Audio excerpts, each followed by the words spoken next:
Miulbo ang duha ka mga dagkong sunog sa dakbayan sa Sugbo niadtong Sabado sa gabi nga niugdaw og mukapin sa usa ka gatos ka mga Pinoy-anan sa Barangay Careta ug sa Barangay Basak Pardo. Ani ang unang balita ni Alan Domingo.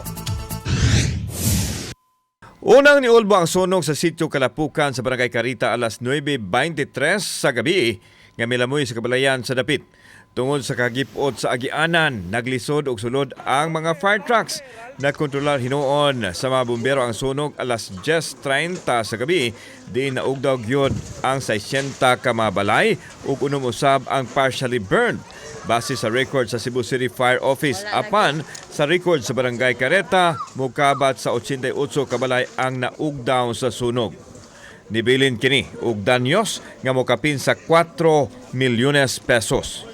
Ato nang gipaubos gani og third alarm ang maong sunog unya na kontrolar nato ni pagka alas 10:30 na fire out ato alas 10:48 yang nitala nig damage to property to 4.5 million. Ang sinugdanan di ay usa des bang ngabang diri.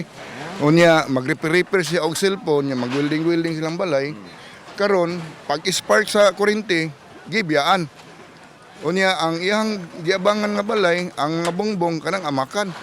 Di ugdaw. Tapos sinina ra jud wala na inakan nabitbit nga unsa pa. Kinahanglan gyud reblocking gyud, mag-reblocking diyan. Initially sa yuta among na investigate kaning yuta na under naman siya sa NHA, National Housing Authority. Samtang laing sunog usab ang nitumaw alas 11:33 sa sitio Kanipaan, Barangay Basak Pardo. Naugdaw sa sunog ang 90 ka balay samtang aduna usay 5 ka balay ang partially burned. Posibleng problema sa kuryente ang hinungdan sa sunog sa balay ni Viviano Nija kinsa wa masayod nganong nag-spark ang ilang linyas kuryente. Pagtanaw nako nang kayo. Ito hindagan lang nako. Hindi naman dagkuan tabang.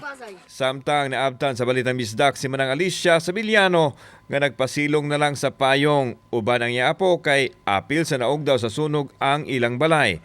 Ang manok nga nalumos kuno sa aso, ang ilang gilatan pagtambal sa gutom apan problema nila kay dugay na lata ang manok tungod sa kaguwang niini. Ang sanina sa lawas ra ano ko nasunog para na makaon. Mga challenges nato no gawas nga hagipot ang dalan gamay kay daan kuan pagyud kuwangan ta sa tubig source of water no mao na ato mga responders ilang gisaksyon tun lang nama to swimming pool sa wetland. Kauban si Marlon Milgaso, ako si Alan Domingo.